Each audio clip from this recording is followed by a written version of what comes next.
Assalamualaikum pelajar-pelajar tahun 4. Hari ini kita akan sambung pelajaran kita pada minggu lepas, iaitu pelajaran yang pertama, pelantikan Nabi Muhammad sallallahu alaihi wasallam sebagai rasul. Hari ini kita nak tahu macam mana kisah Nabi Muhammad, bermulanya Nabi Muhammad menjadi rasul. Okey, pada minggu lepas Ustazah dah ceritakan unit yang pertama, peristiwa penurunan wahyu di Gua Hira. Sebelum kita bermula, kita sambung pelajaran unit yang kedua dan ketiga. Mari kita sama-sama ulang kaji unit yang pertama.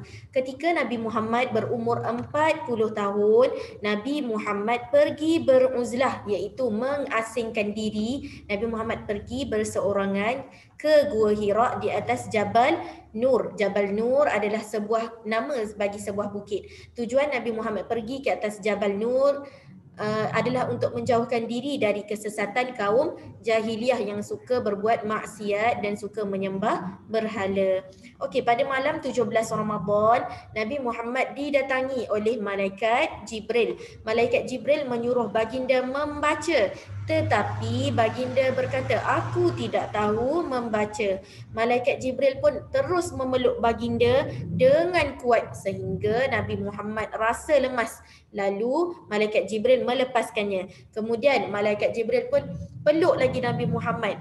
Kemudian Nabi Muhammad kata, "Aku tidak tahu membaca." Dan malaikat Jibril memeluk Nabi Muhammad sebanyak 3 kali. Surah yang malaikat Jibril minta Nabi Muhammad baca adalah surah Al-Alaq, surah 1 sampai 5. Okey, selepas peristiwa itu Nabi Muhammad pulang ke rumah dengan perasaan takut dan gemetar. Disebabkan Nabi Muhammad tidak tahu yang datang kepada Nabi Muhammad itu adalah malaikat Jibril. Nabi Muhammad menyuruh isterinya, siapa nama isterinya? Iaitu Khadijah, menyelimutkan baginda. Khadijah memujuk dan menenangkan baginda. Selepas kembali tenang, baginda pun menceritakan kepada isterinya apa yang telah berlaku di Gua Hira. Khadijah kemudian membawa Nabi Muhammad sallallahu alaihi wasallam berjumpa dengan Waraqah bin Naufal. Siapa Waraqah bin Naufal?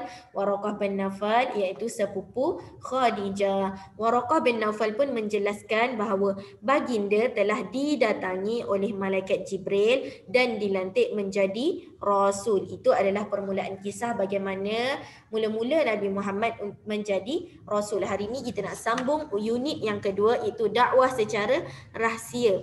Selepas peristiwa Nabi Muhammad didatangi oleh malaikat Jibril di Gua Hira, Nabi Muhammad mula berdakwah secara rahsia disebabkan oleh telah turunnya ayat itu daripada surah Al-Muddathir. Jom kita baca sama-sama.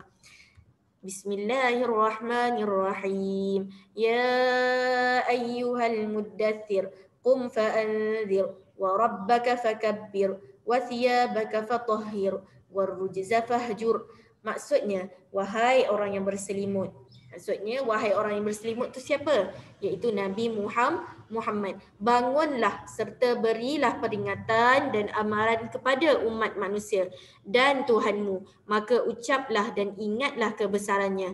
Pakaianmu hendaklah engkau bersihkan dan segala kejahatan maka hendaklah engkau jauhi. Maka bermulalah dakwah secara rahsia oleh Nabi Muhammad setelah turunnya ayat daripada surah Al-Muddathir ayat 1 sampai 5.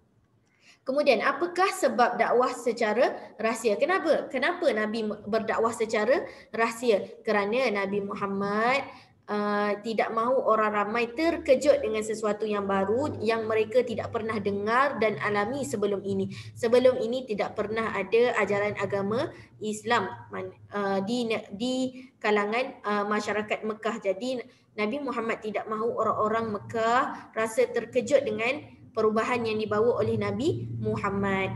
Unit yang kedua, orang yang mula-mula beriman. Hari ini kita nak tahu siapa yang mula-mula beriman kepada Allah, siapa yang mula-mula memeluk agama Islam setelah Nabi berdakwah secara rahsia. Nabi Muhammad memulakan dakwahnya kepada ahli keluarga, kaum kerabat terdekat serta sahabat-sahabat dan baginda dalam kalangan kaum Quraisy. Nabi Muhammad cuma berdakwah kepada keluarga, sahabat dan orang-orang yang terdekat kepada Nabi Muhammad.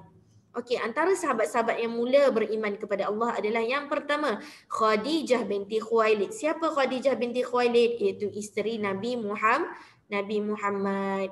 Kedua, Ali bin Abi Talib. Siapa Ali bin Abi Talib? Iaitu sepupu baginda yang masih kanak-kanak dan tinggal bersama Nabi. Okey, Ali bin Abi Talib adalah kanak-kanak pertama yang memeluk agama Islam. Kemudian yang ketiga adalah Ummu Aiman, pengasuh Nabi Muhammad. Okey, yang keempat adalah Zaid bin Harithah, iaitu hamba yang dibebaskan oleh Rasulullah sallallahu alaihi wasallam dan anak angkat Nabi Muhammad.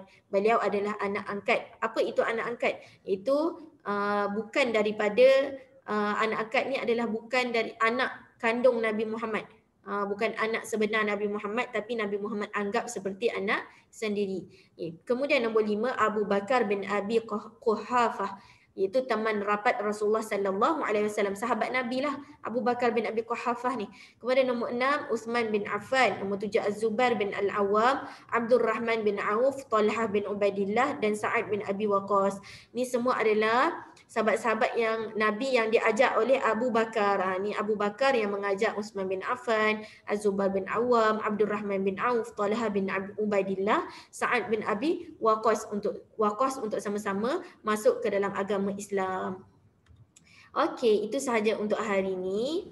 Kerja rumah kamu tengok dalam buku sirah warna coklat, muka surat 3 dan 4. Kamu boleh buat muka surat 3 dan 4. Jika dah selesai, kamu boleh letak jawapan kamu, upload jawapan kamu di Google Classroom. Okey, itu sahaja untuk hari ini. Ustazah doakan supaya kamu semua dapat menyiapkan kerja sekolah pada hari ini. Okay, Assalamualaikum semua.